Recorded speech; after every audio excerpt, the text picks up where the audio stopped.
You are listening to the Gritty Podcast, where we talk about all things gritty. All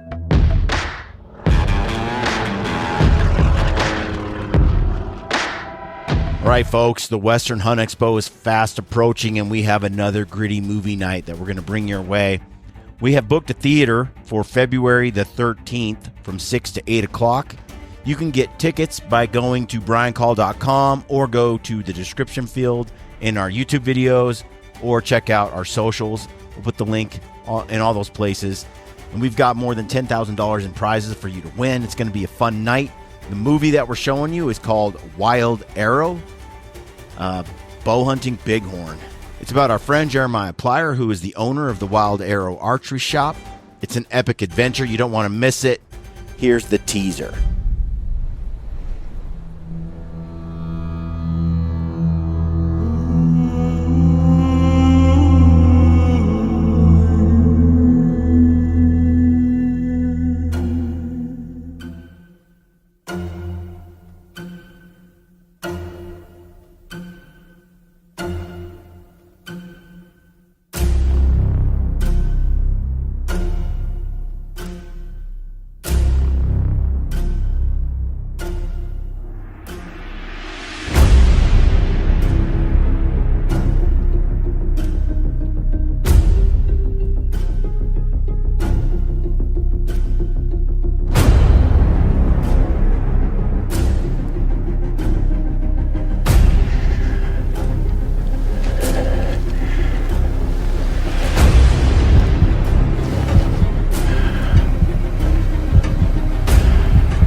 He's dumping blood, I got him.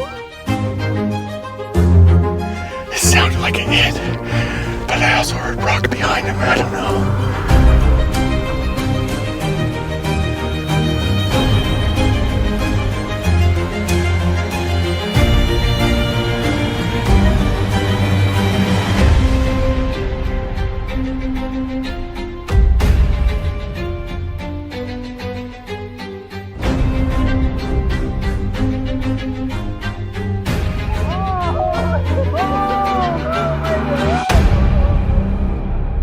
Man, desert sheep with a bow.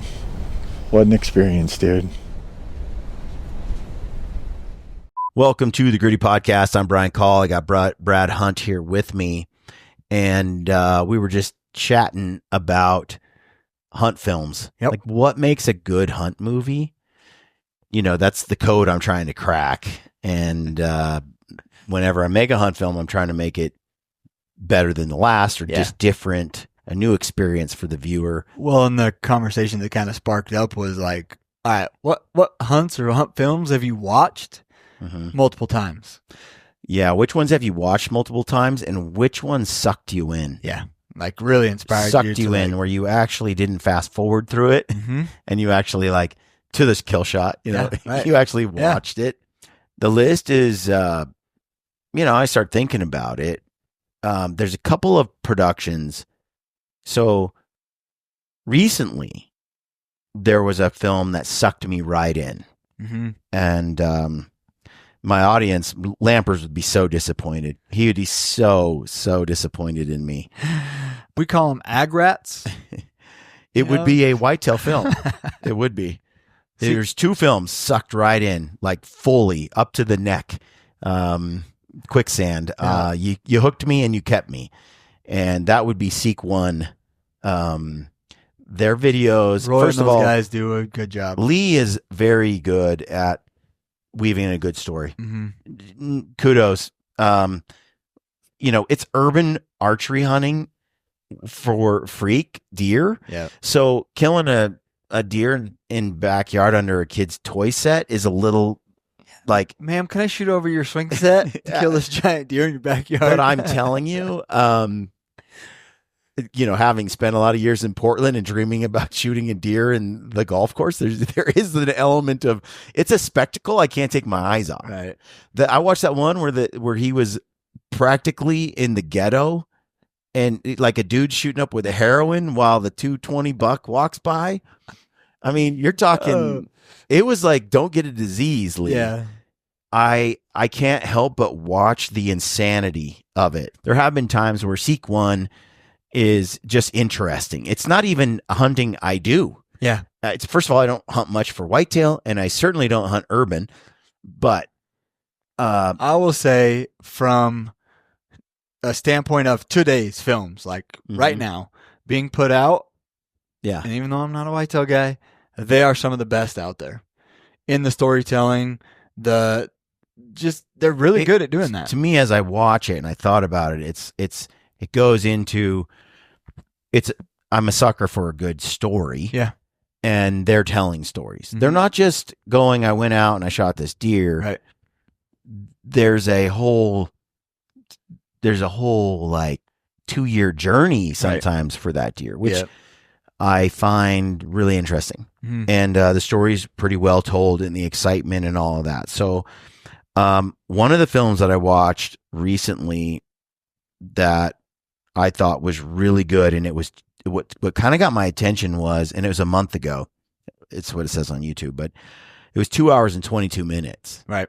And I'm like, not very many people are putting out movies like that. I did. Yeah. And I was a little worried when I put the struggle out. It's 2 hours. I'm like, should I be doing this? But I'm like, that's the story. If it's a good story, people can pause it, come back to it later, or they can watch it all the way through, whatever. It's yours to do what you want with. Here's the story. Lee did that with this movie. It's called The Story of a 212 Legendary Buck, a Seek 1 film. Last year, we did a couple of seminar events that were like 2.5, 3-day weekend events. We're doing those again this year. We're going to 4 different Shields locations, and we're going to do a seminar. Myself, Ryan Lampers, and Mark Livesay. One of them is a bear tour event. And Boise, Idaho. The other 3 are elk related. Yep. So if you want to come to those events, they're in 4 different states. Idaho, Montana, Colorado, and Texas. There you go. To learn about it, we're calling it the Peaks Tour. Go to treelineacademy.net. Go over there, look up the Peaks Tour information there. You can sign up, come, learn, and ask us questions.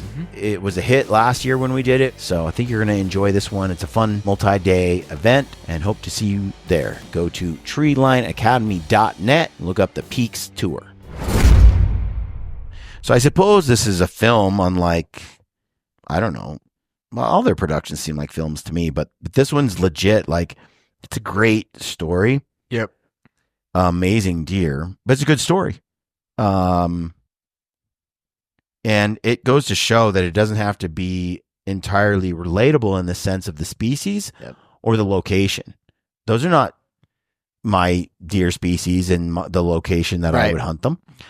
But you know what is consistent? The chase. And the chase is well told. Right. And the strategy and all, it's all well put together. Yep. And and again, it's a spectacle I don't relate to because I hunt mountain, remote wilderness type hunts, but I find myself watching Seek 1 way more than I should. I've probably seen 80% of all their videos. Okay. Since they started, they were on my podcast years ago. Yeah. And I met them for the first time in a hotel room. They killed it, and they've been killing it since. Right. So kudos to them. And he did his first public land giant hunt, 500,000 views. It was 2 weeks ago. And this is a public land, like, right. March on down there. And his haters, I'm sure, are like, he only can do that because he's shooting them in people's backyard. Okay. This sucker has a horseshoe shoved so far up his ass. This thing is 188 inch, but it looks even better than at 188. It's so like cool looking. The rack is ridiculous. He finds this deer on a public land hunt that all guys would dream of. And then he puts a stock on it and he gets there, and it's a stock like you and I would do. Right. Get a tag, go to Kansas or whatever, Texas, and he does it. And so people who, and when you have as much success as Lee, people want to minimize it. Yeah. They want to say you're just lucky. They want to say you could only do that because you're doing it on a golf course or something. Right. And then he goes out and he does it somewhere else. It goes to show that Lee's skills are completely transferable. Yeah. They can go there or they can go there. People always ask, where are you and Ryan hunting? It's not about where. Try to figure out how. How. Exactly. And I can watch Lee and I can figure out some hows. And for him, this was a great hunt too. That one was called 188-inch public land bull or public land giant, Lee's most insane hunt. Anyway, check them out if you haven't already. Great stories. Okay. Another one that gets me that's on the whitetail side is the hunting public. I've always loved those guys. They're so humble, down to earth. Ted, Warburton. They've been on the show before. We hung out in Arizona, hunted together for Coos deer. Great guys. The production, I think, isn't as good as it used to be. Right. And I see that with Born and Raised, just being honest, with some other channels where I feel like as they grew, and everybody's got this problem, including me. I do this for a living. You put out hunt film content, and there's a ton of other people putting out hunt, and you're all scrambling for the eyeballs to get attention on your stuff. Get the film, the quantity. So there's a quantity chase, but I feel like the great quantity chase on YouTube right now in the hunting industry, in the hunting communities, has really pushed down the quality of the productions. And what people have done is they've exchanged quality content and meaningful content for volume of content. And in the end, I think it's actually hurting everything across the board. I think years ago, there was much better hunt films than there are in recent years. For sure. Mostly. I mean, when I go back to which films have you watched repeatedly? Yeah. I mean, I would say 95% of them are 7, 8, 10 plus years old. You know, when you look at The Rivers Divide is one I Rivers watched Divide was incredible. many times. Yep. I would say one of the newer ones is like Cam's Once We Were Wolves. Now, I looked at that as a perspective of the hunt itself, but also what Brandlin Shockey had done. You know, like Brandlin is an excellent filmmaker, and so incredible. Most of what Brandlin has done, Uncharted, is something that I've watched multiple times. Same here. Downloaded the episodes, had them all. Yep. Uncharted, Brandlin Shockey, Jim Shockey. Brandlin did Once We Were Wolves. It's evident in the quality of the film. Right. And I'm drawn to his productions. They're well done. So that's another one I watched many times. Yep. I watched Meat Eater. The early stages of Meat Eater. The first 6 seasons. 1, 2, 3, 4, 5, 6. Same here. I've watched those so many times. I wish there was more. There's a few episodes that peek through every now and then in recent time. It was also revolutionary for the time. Right. Maybe if they popped out now, I wouldn't be as keen, but I think I would be because it goes back to the producer. Right. He had Mo and he had some really talented team at the time. Yeah. And I think a lot of that, you combine Ranella's writing ability and storytelling and persona, and you infuse that with someone who's really good at capturing and telling a story and producing it. When they lost those guys and they got recruited to go somewhere else and they had to add other people, to me, the shows didn't hit the same. Yeah. But also there was a transition into more small game, in my opinion, away from controversial hunting, less kill shots, things that just didn't hit for me anymore. Yeah. Well, it's like, take Born and Raised. You know, I mean, I watched Born and Raised when they had their DVDs. Like a lot of people don't know that they had DVDs. I used to watch Born and Raised DVDs, but then when Land of the Free hit, which was kind of like their big staple of coming on to YouTube or whatever. I mean, those, especially the first season, I didn't rewatch it a lot, but those are like, that's a season of hunts that sticks with you. I had all the Born and Raised DVDs and Angry Spike Productions. Right. Yeah. All of them, because I grew up in Oregon and all the bow shops had those, because those guys are all Northwest. Yep. And I watched every single Born and Raised video. I waited for the debut every year, and I bought every single CD. And same with Angry Spike. Yep. And then I would watch them over and over. Is there a better Roosevelt hunter than Shannon Mobbs? No, I don't think so. unbelievable. And Born and Raised just hustled. Right. And sometimes they got the Giants, sometimes they just got, but they shot whatever they got. Right. There's a certain just get it done, blue collar. The films were well done too. Yep. Again, as productions become, as quantity and the market gets diluted, there's a temptation to just throw more stuff out. Yeah, right. And that, I think, is what we have seen a lot lately. For sure. And, we'll see what the market says over time. Market tends to change it up, but yeah, I think Born and Raised, their DVDs, that's another one I've watched over and over again. Western Hunter. Yep. There's a few Nate Simmons earlier, like I'd say 2015, right, 16, 17. Those are some of that era of Western Hunter that, especially the bow hunting with Nate. Yeah. They were well done. Story well told. Nathan's a good storyteller. The productions are clean. I like those a lot. Yep. I watched those more than once. Yep. I mean, Uncharted is on a whole nother level. Watching that, I mean, I used to watch it on satellite TV, and then I was like, "What is this?" And then figured out how to download it all. Honestly, I'm very curious what people will think of Seek ones that aren't into whitetail hunting, that don't do this stuff. I'm very curious what they think of that 2-hour production. I'm curious what they think of his public land. Yeah. Whitetail spot and stock. It's sick. He gets right there. It's rain and it's nasty. Right. I'm like, how is he going to get his bow back? Yep. Like that thing is going to, and he drew when it stood up, which is not my, I do not like that. And I will say he pulled it off. A bad A video when like all the rain and he shoots and just like arrow, the bow, like when you see the man, the vapor trail behind the bow, the man is killing it. I mean, God must really like Lee because, and same with Drew. He's done some elk hunts. There's a few of those over there, and those are good productions. Well, I'll tell you, they have good productions. They have good productions. That's what it is. And even me, I'm not a whitetail guy. Like I've tried to do it. Now, I would love to go because I haven't done it much. I would love to go chase whitetail, but it's hard to be one of those things that like inspires me, Yeah. But I love watching those guys.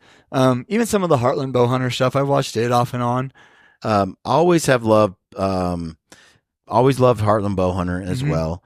They produce, they're a solid watch. Yep. Especially certain earlier productions. In some ways, Heartland, has a tendency to sort of blend together for me. Yeah. A little bit. You've seen one, you've seen them all. Quite a few. I mean, there's some, I don't want to disparage them like that. I love those guys, by the way. Right.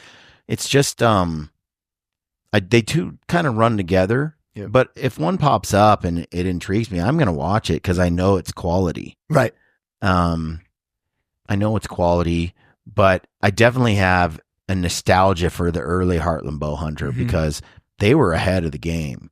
They were putting out quality that nobody else was even close to for a while. Yep. So, but what I was going to say about that, one of the things that I like about that I sort of have been drawn to Lee on is it's not a ranch.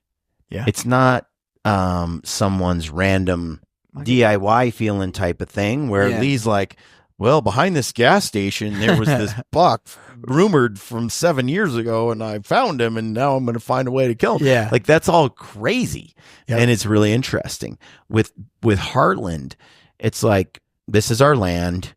We take care of it. We have our farm. Manage it, We put up these crops, and it's very traditional. We've known about this deer. It's year 7. He's finally this big. It's a lot like Bomars or Lee and Tiffany. Right. And frankly, those are cool shows. I cook every now and then for just a whitetail fix, but I don't see those in the same storytelling or adventure. No. Lee's on an adventure, dude. He might get knifed in his tree stand. There might be a homicide he sees from his stand waiting for the buck to come by as it wades through a river of filth. So there's something about that is so different. Whereas, I'm a sucker for you know, a Heartland story or a Bomar. But when you have a crop or Midwest whitetail and you have like completely laid out the ground, Yeah. and you've planted some things, and you've got 7 properties, and you have ground blinds that have windows that close your scent off, and you only open the window when it's time to shoot. Yep. And like you're starting to get into the realm of not relatable and also somewhat so technologically advanced, both in terms of the gardening and the planting and the crops and everything, and land oriented. It starts to become a money game. Lee and Tiffany as well. Nothing against it. It's just now you're dealing with a circle of people that's in another wealth status, another class level or connection or something. And so it loses some of the excitement for me. For sure. A little bit. For sure. I would say Not against it at all. right. It's just, it just doesn't have the same appeal that other type of adventure shows Yep. do. I think it comes down to the storytelling. You know, that's part of the storytelling. Well, you and I both got sucked into some Bomar story where Josh has some giant buck and he gets some great footage of it. Yep. And so I'm definitely get sucked into a story, and Josh will tell a story. His voiceover is a little much for me, but he'll tell a cool story. And he's all in, man in the arena. Josh Bomar is all in. Yeah, right. You see it, you're getting it, and kudos to him. He's like not afraid to be criticized, and he goes out and the man can shoot. Yep. I mean, I don't know. You know, watching Josh, so the African stuff, we both get sucked into the African True. stuff. There's not very much archery. You got like a Josh Bomar and you got like a Pedro launching bombs. They can throw some arrows downrange. Like, I haven't as recent, but like 10 years ago, I used to watch anything and everything of Tim Wells that came out. Sure. Similar Because vibe. it was like Similar vibe. it was raw, real, and reckless, but it's like his shooting ability. I'm like, I want to be able to shoot like that. Yeah. You know, I mean, it's just incredible. I saw, what was it? Bomar shot like a Texas Heart shot at like 120. Yeah, or something like that. 140 or something. And another one like bullseyes. Incredible shots. And I'm like, okay. I mean, he just showed me on camera that he can make that shot not once but twice. Right. I mean, do you want to? It's hard to criticize. Yeah. Is that ethical to take that shot? And in a hunting situation, that's totally different. Because, like, you know, last year at the summit, Bodie Turner and I and Brian Barney were at 147, and we were smoking the target. Yeah. But it's like a hunting situation is totally different. It's not Ours just is much more controlled. Yeah, and sometimes you can ballistics drop it in there. Right. Like your first 2 shots aren't quite right, but then once you figure it out, it's like every shot hits. Which, and at that time, like, we all kind of had known like we knew what our sight was maxed out at. Like I knew mine was at 147. Yeah. Bodie had a pin for 140. Yeah. It's like we kind of knew. Now hunting situation, I mean, it's different. Another one that I watch is Jared Mills. Yeah. His stuff is excellent. I'm a big, huge fan. Jared is humble and cool. He's killed some. Like, I am a sucker for Jared Mills' little YouTube channel. It's kind of new after he left Midwest Whitetail. I'm an underground fan. That dude is just so cool. It reminds me of Lampers a little bit. Yeah. Just in his own, but in his circle, his realm of expertise. Right. He still plants a little crop here and there. He still has the same stuff, but for some reason, you know, in terms of land access and so on, but for some reason, I'm like, don't care. Yeah. Don't care at all. I sort of relate to it, envision being able to do it myself. Don't have the same sort of, you know, roadblock I have with like a Heartland bow hunter or something, you know? And Jared is very good at telling a story. That's the thing. He's very good at explaining to you how and why he does what he does. Yeah. And that adds so much depth to the to the show. Yeah. The other one I watched recently and I got sucked in was that YouTube video Powerline with Chris B. Yep. So that was great. That was a good one. He took some time. It wasn't just a vlog throughout a movie. Nope. He actually which I'm not criticizing. Chris puts out some great content. She puts out some clean. I said 4 years ago, I was like, I don't know who you are. This is really quality. Especially the last 3 weeks, I have dove down the crispy rabbit hole. Oh, for archery, for target archery stuff, because I'm starting that now, and so I'm like, I've watched hundreds of target archery videos in the last couple of weeks. And Vegas shoots everything, Bodie Turner, Levi, but a lot of Chris B and stuff, and going back years. So Chris, that Powerline video, that was a new one where he shot a bucky nicknamed Powerline. Mm-hmm. That was interesting. That was a good movie. All the Billy Mauls stuff, I like. Yeah, if we're gonna move out west and get away from the whitetail scene, which we should. Well, I would say one more, Levi Morgan. Yeah. I love Levi as a man, as a person. I do too. And anything he puts out, I'm interested in watching. And I don't care if it was a $40,000 hunt or a $3,000 hunt or it was over the counter. I sort of have the same freebie get out of jail free card with Pedro as I do with Levi. Right. Whatever. I don't know how you got there and got that Cape Buffalo hunt. I'm watching it. Right. You know? And I think as we did it on a previous podcast, we talked about, how it's portrayed to the humility and the appreciation, the God-loving person, like family man. Thank you, I appreciate it, and it comes across as genuine. Yep. And if you met Levi, and Pedro's he's so grateful to get to do what he does. He doesn't pretend, that this is some. He just is like, look, I love bow hunting. Yeah. And here we are. Yep. It's just an authentic story. So if you move out west. Well, before we move on, this is an invite. Levi Morgan, Chris B, and Bodie Turner. If you guys want to come hang out with me and teach me target archery, I'm down. But I'm working on that. I did shoot a 299 with 20 X's the other night. Everybody gets lucky every now and then. A blind squirrel will find a nut every now and then. No, that's interesting. I joined a 3D league, and it starts Monday. Yep. And I'm going to start shooting weekly and stuff with some local folks, and it'll be fun.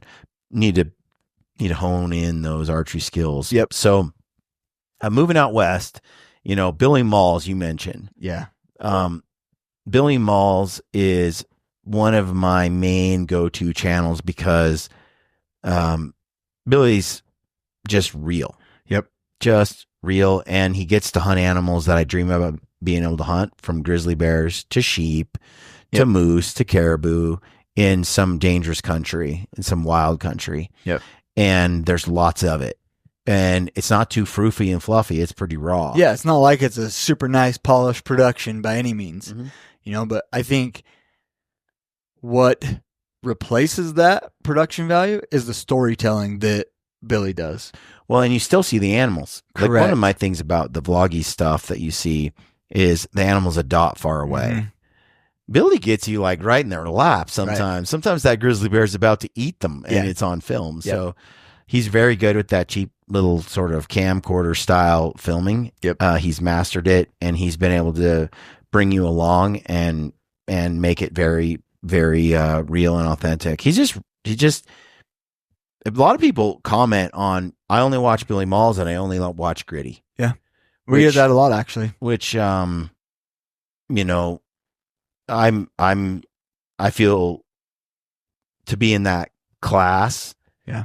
It says that we do adventure stuff. Mm-hmm. We do stuff that's like truly pretty tough and pinnacle at times. And I think that's why they say they watch the two. Mm-hmm. I don't know why I get put into that bucket with him. Yeah. Our productions look nothing alike. I think mine's 4K. I think it's the storytelling, and then the adventure. Most of the time, the Gritty crew is, whether it's Live Say, Lampers, you, me. Mm-hmm. We're doing the thing, I guess. Yeah. Like, the adventure itself is a lot of what it is. Yeah. And I look back even before I was here, it's like two pretty pinnacle films that I remember and watched quite a bit, and I think a lot of other people did too. Or like your mule deer hunts with Lampers, and your bear hunts, with in those high mountains. Like, those were good. Those were so good, and super inspirational to people, I think. I appreciate that. I like Once We Were Wolves with Cam. I've liked I think the Bush Dragons 2. was the one Yeah. I kind of liked that the other day because bear hunting. Yep. But I'm more apt to watch Cam on the lift, run, shoot. I mean, I freaking love that stuff. Me too. Whoever he's torturing or taking along, I want to see how they adapt and how they shoot a bow, and that's been fascinating. I never thought I'd see like Amala Akinobi shoot a bow and arrow with Cameron Haynes, like some of that stuff, or Aaron Rodgers. Well, and it's cool to see people that we know get on there, like Brian Barney and stuff. We've hung out with Brian a lot at the Western Hunting Summits and off and on. Dan Staten, so it's cool to see those guys be a part of it too. Out west, film productions become less and less. I consume less. I watched Chesser shoot that late season bull. Yep. That was a really good production. And one thing I like about Eric's film is you're always going to see good animal footage. Yep. Like when Eric is out there, and I pay attention to this stuff, a lot of times what you see are these little dots of animals far away. Yep. Or you see them talking about the animal, but you rarely get a glimpse of the animal. Yep. A lot of Eric's productions, you'll see the animal on screen and well produced. Right. It's with his phone on his all-in digiscope. I mean, but it's done at a level that's good. And so you get to see 7, 10, 8 bulls that you're like, dude, that's a nice bull, or I wouldn't shoot that one, and doing bull things or deer, whatever it is. And I've always really appreciated that. And Eric Chesser, because I won't say the same thing about some of the other productions. I love Casey and stuff and Brian. Yep. But I like Eric's storytelling. Me too. Because Eric will just tell you, this is where I'm at, guys, and how far I've hiked and where I'm going. And I really don't want that bull because of this. I'm hoping for that. And you feel like you're kind of right there with Eric. And while he's debating what he's going to do, he's keeping you along the way. Yeah. The production's clean, easy to follow, keeps it flowing. The pacing is good. So with an Eric Chesser video, and if he kills something I'm interested in seeing, I'm in. I'll watch it. Yep. For sure. Absolutely. A lot of Pedro stuff, just because Pedro's Pedro. I do enjoy watching Pedro stuff. I think Pedro is the #1 archery hunting channel. Yeah. It's a bold statement. I know it, but I think he's the #1 archery hunting channel. And the reason is he does the most adventurous bow hunts. Yep. By the bucket loads. Right. Every year. I think I can shoot a bow better than Pedro, by the way, gauntlet thrown. Although this last year, I hadn't touched the bow since September, but I intimidated him on our coming up on our mule deer hunt we did together. Yep. But I sort of left room for him to overtake me on the whitetail hunt we just did. But when I'm on, when I've been shooting. But Pedro he just makes a great production. Yeah. And the adventures are good. He's one of the best. I mean, he is one of the best. His channel, and he's prodigious. Yep. He's getting a lot of shows out in tough conditions. They're not I see a lot of guys throw out a lot of whitetail content. Yeah. I'm like, well, yeah, but it's whitetail. And you just got to hunt 7 states all within an hour's driving distance. Right. And they're okay bucks. I'm not really interested in watching a whitetail film where it's not a freak.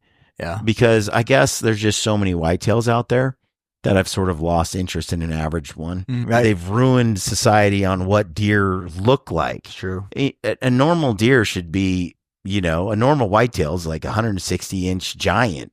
Yeah. And now it's if it doesn't break 200, people are going, or 190.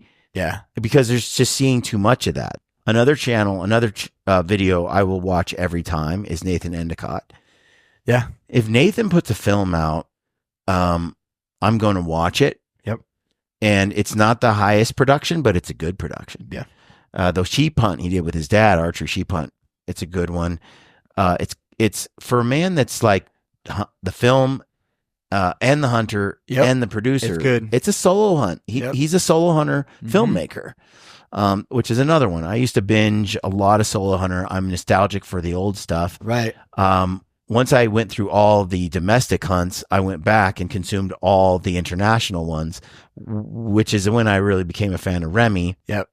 I was kind of biased toward Tim for a long time, but they do great productions too, especially the old stuff. I don't really see a lot of solo hunter anymore. No, a little here and there, few. And Remy's at a new stage in life. He's got kids and a wife, and Yep. he's had some problems too, shoulder and stuff Yep. like that. Wrist. So, but undeniable some of that stuff. Oh, the older stuff with like the solo film stuff with Remy and Tim, like, and I really liked it because Tim and I grew up not that far from each other, Yeah, and so it was like, I mean, we didn't know each other at that time. Yeah. but it was kind of cool to watch an Idaho guy. absolutely. Do that, Speaking you know? of another Idaho that's stuck in the rut, Yeah.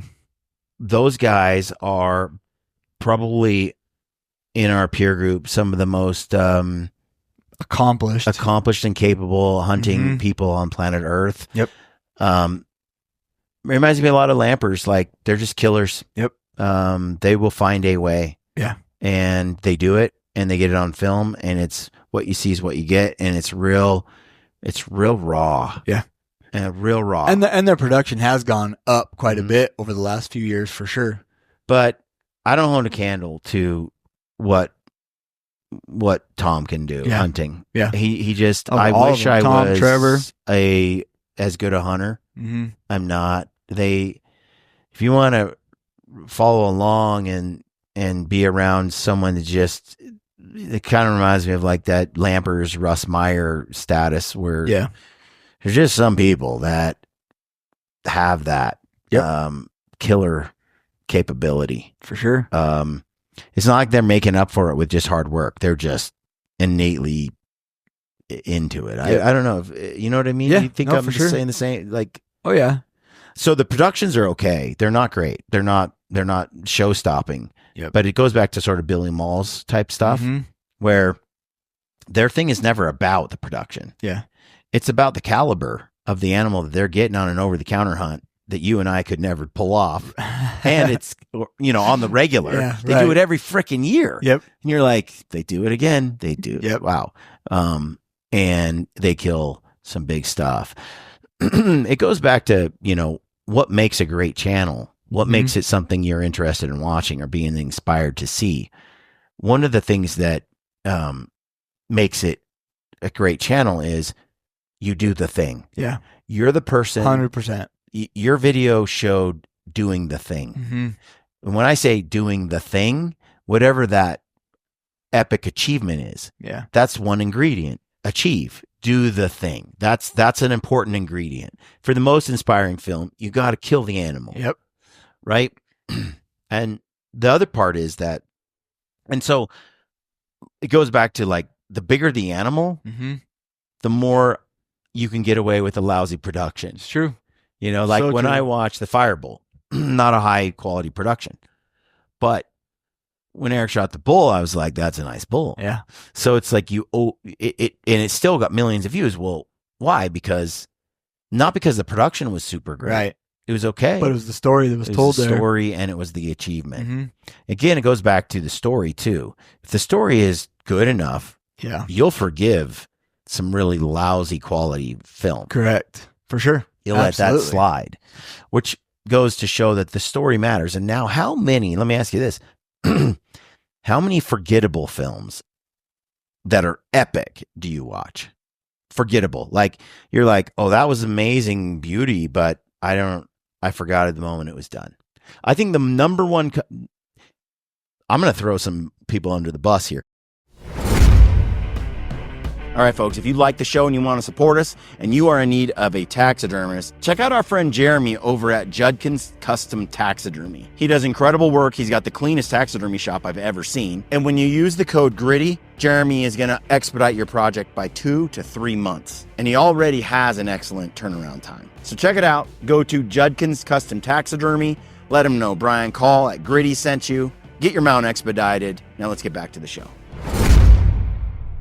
So what is the number one company or brand that puts out forgettable films that are epic? Some of them are starts with an S and ends with an Idka. I don't know. Like, that's just what comes to my mind. Yeah, you nailed it. That's what I think too. I think Sitka is one of those companies that puts out films that are just like, wow, look at how pretty it is. Yeah. And for some reason have zero connection to my soul. Yeah. I bet if Sitka just kind of almost let the production run for a 30-minute production, because most of them are 8 minutes. Yeah, they have some, though, recent that I watched that were quite a bit longer, and they have some productions. Yep. It's not like every now and then they hit one out of the park. But I think what they always skip over is kind of the stuff in between and how I got from point A to point B and the hiking. That's all gets skipped over. It's like a 7-minute Instagram highlight reel on a lot of it. They either do that route, where it's like a 7-minute film or a 10-minute film, but really what I just watched was a 10-minute highlight reel. Yeah. Which you can do that really quick. That's not a hard production. I make movies. Right. I know what that's like. For sure. You can make a 7-minute cool, it lodges in people's mind a vibe. That's what it does. Yep. And they do this thing. It's a little branding tool. Yep. It does great. We're badass. We go killer places. Our gear works. We're cool. Here's the vibe.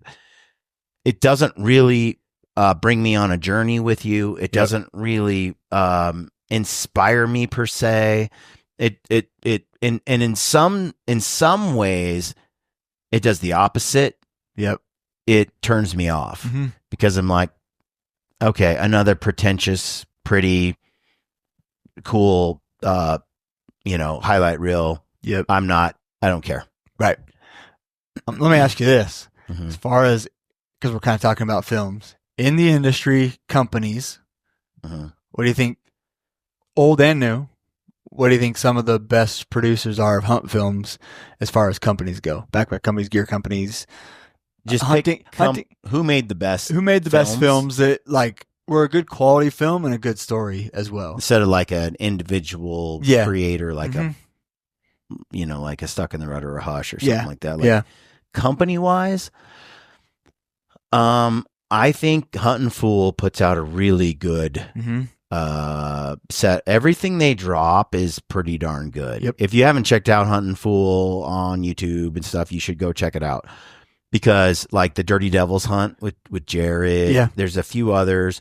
The blacktail hunt they did, right? I thought that was really well done. It was sort of a hodgepodge a little bit, where it looked like, Brady might have run out of time. Yep. And the movie was due.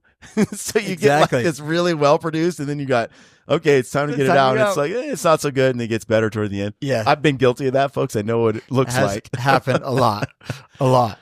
But I think that those guys have a great, they have a great YouTube channel. I think Go Hunt, they produced, I think, earlier. The last 2 years, I'm not as much of a fan. Right. But you go back a few years earlier, I like their editor and their producer and how it was looking and the story being told. This stuff now is good. They were some of the best productions. Yep. Especially at that time. At that time. On the YouTube space platform. But the Omar one. Yep.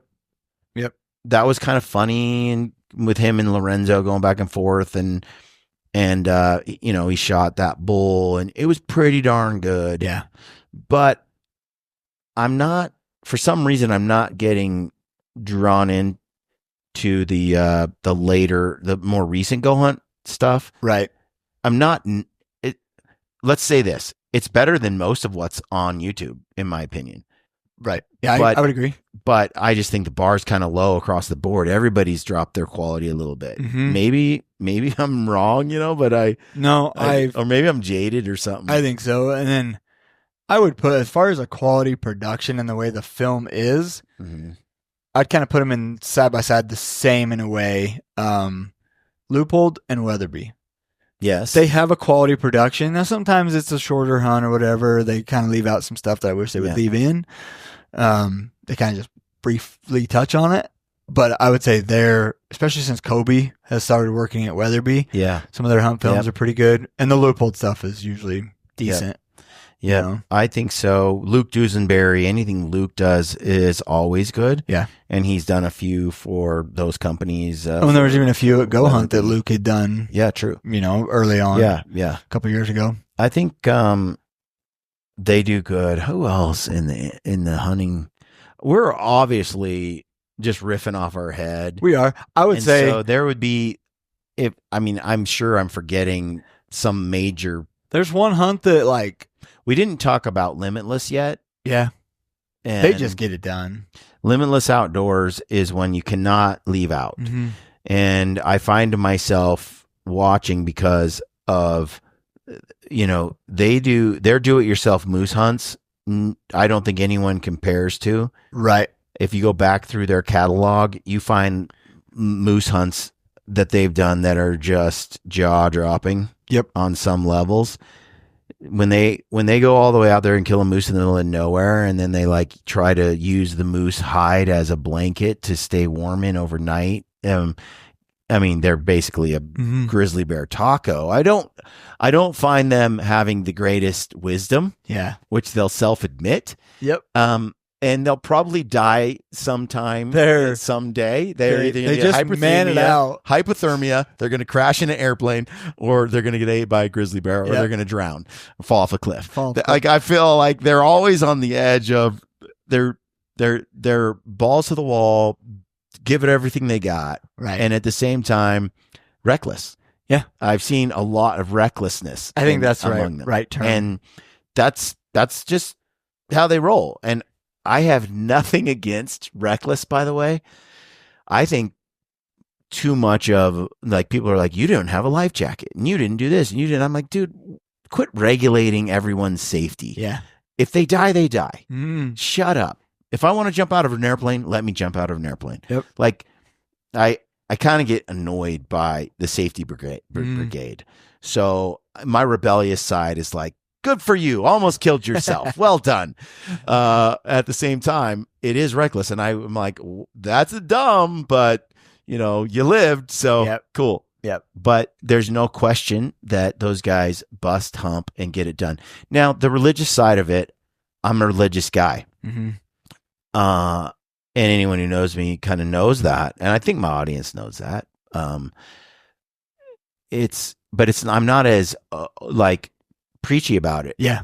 Right. And when I watch Limitless, there's a cringe factor that I experience, being completely we're being brutally honest across the board now with everybody. Mm-hmm. So, but I've learned to kind of roll with it. Yep. And I also don't have to get it to get it. Yep.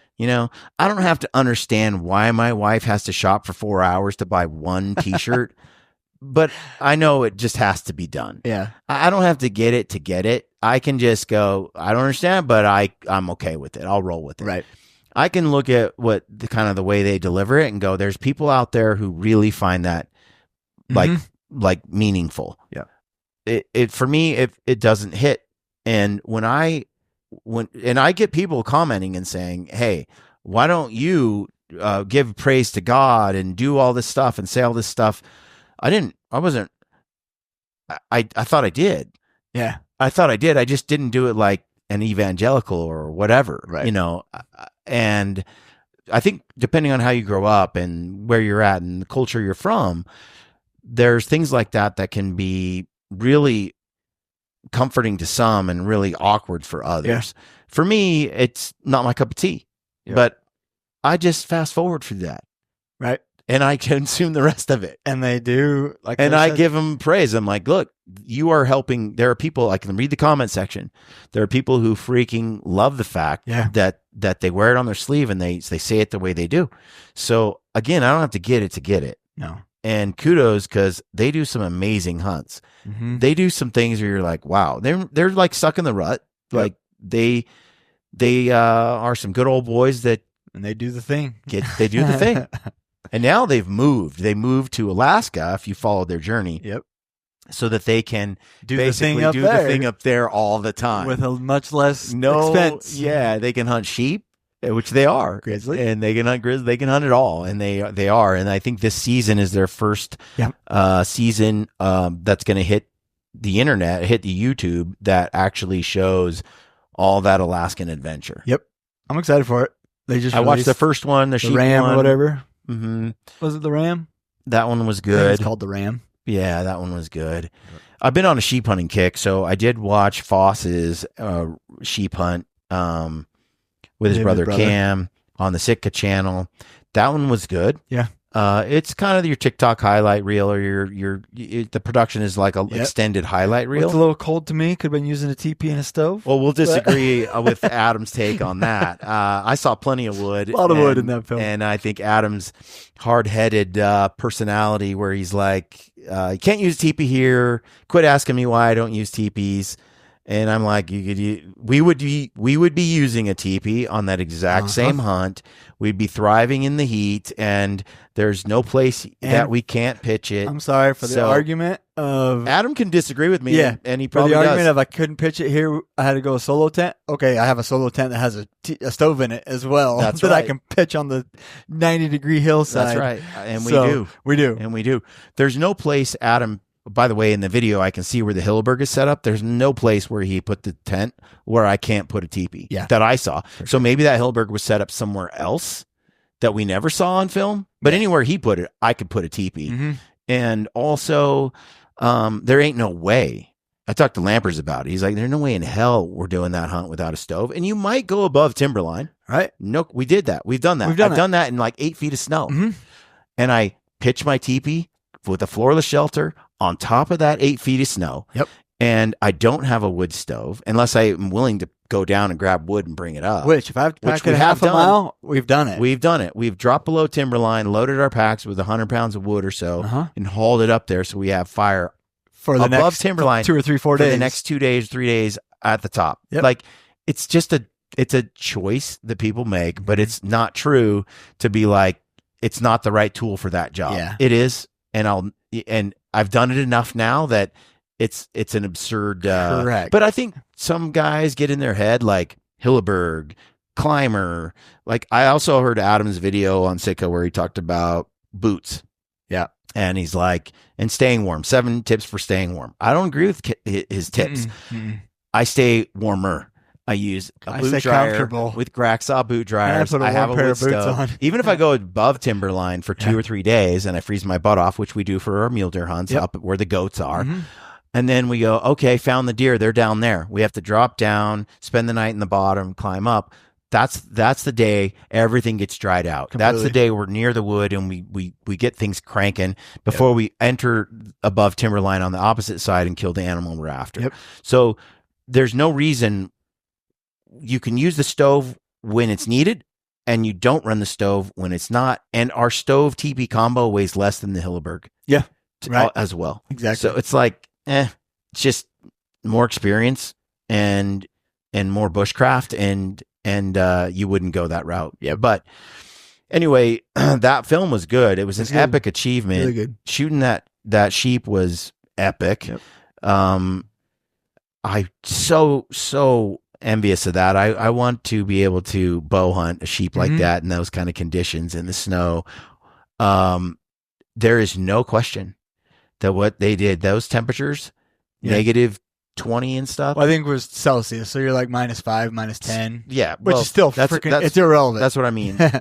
we hunted -15 a couple of times. When things get that cold, it just things break. Stuff doesn't want to work. Your face just burns. Things can go south real fast. Yep. And so, and the films, that's one thing film doesn't quite, you hear sound, you see things, but one thing you don't feel is the wet, or you don't feel the cold. Yeah. Like film, it's really hard to get people to feel, especially cold.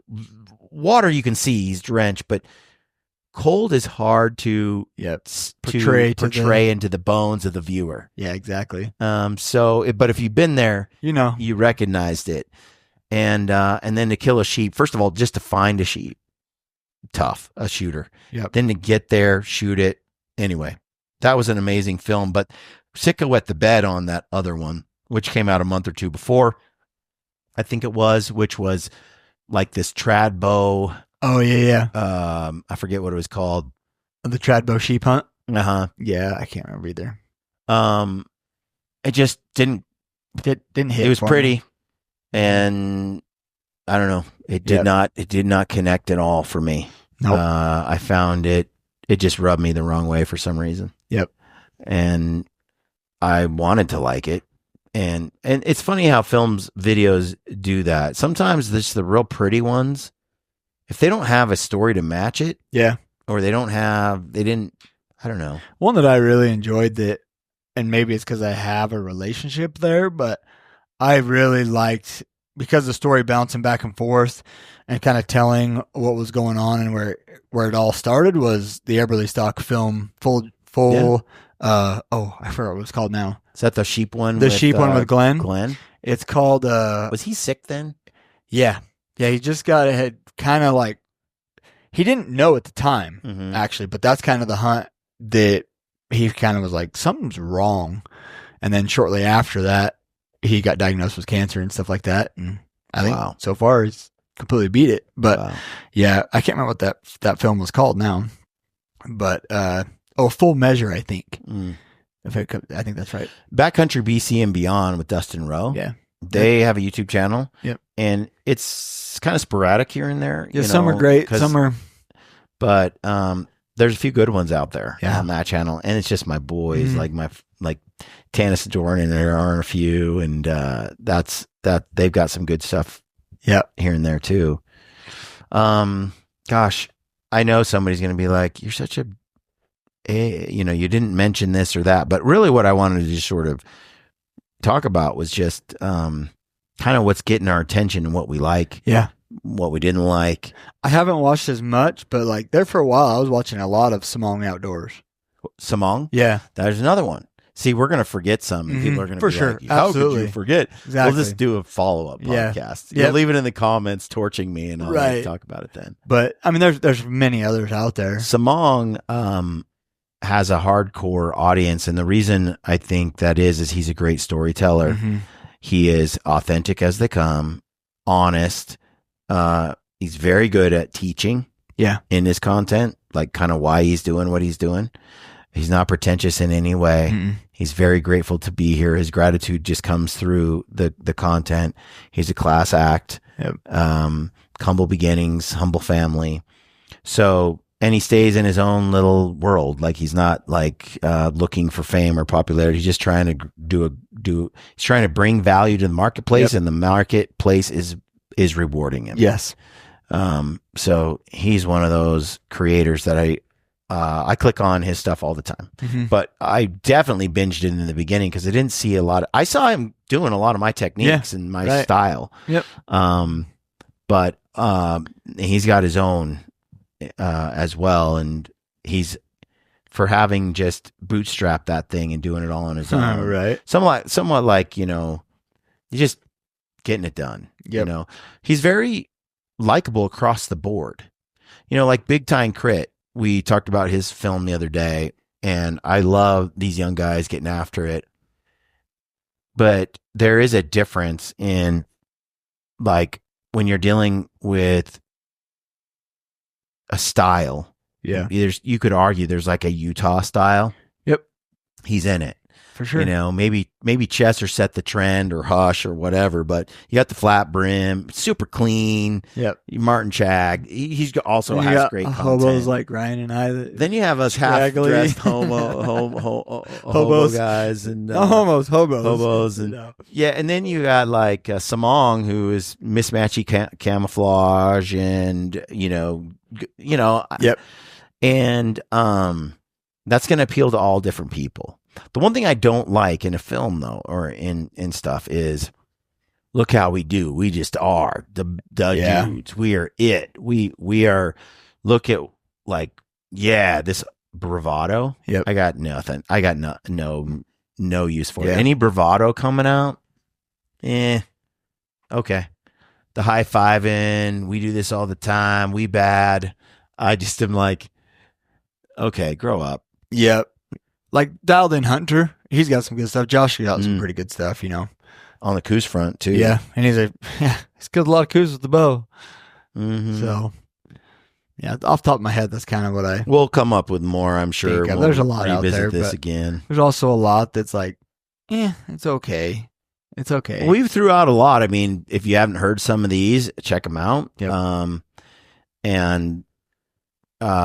That's kind of the landscape we're dealing with. Mm-hmm. When I look at that stuff, I see, I go back to like the Primos. Oh man, I used to watch every Truth video That was- 55 times over and over. I was a young little buck watching. It's still well done, Mhm. even now.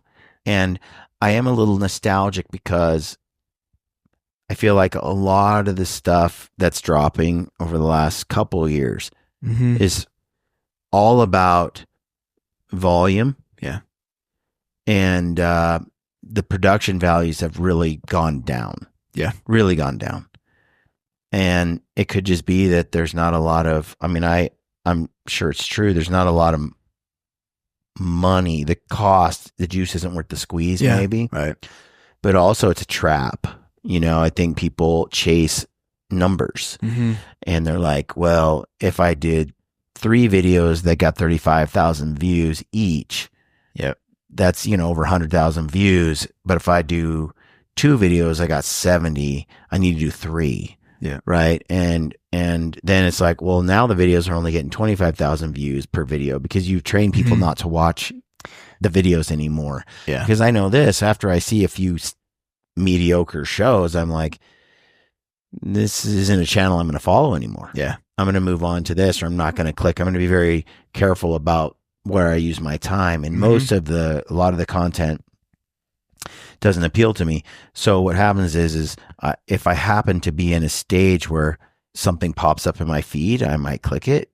But usually it's, hey, did you see this from Yeah. a friend, Right. from another individual? Hey, did you watch that? Have you seen this? Did you see what came out lately?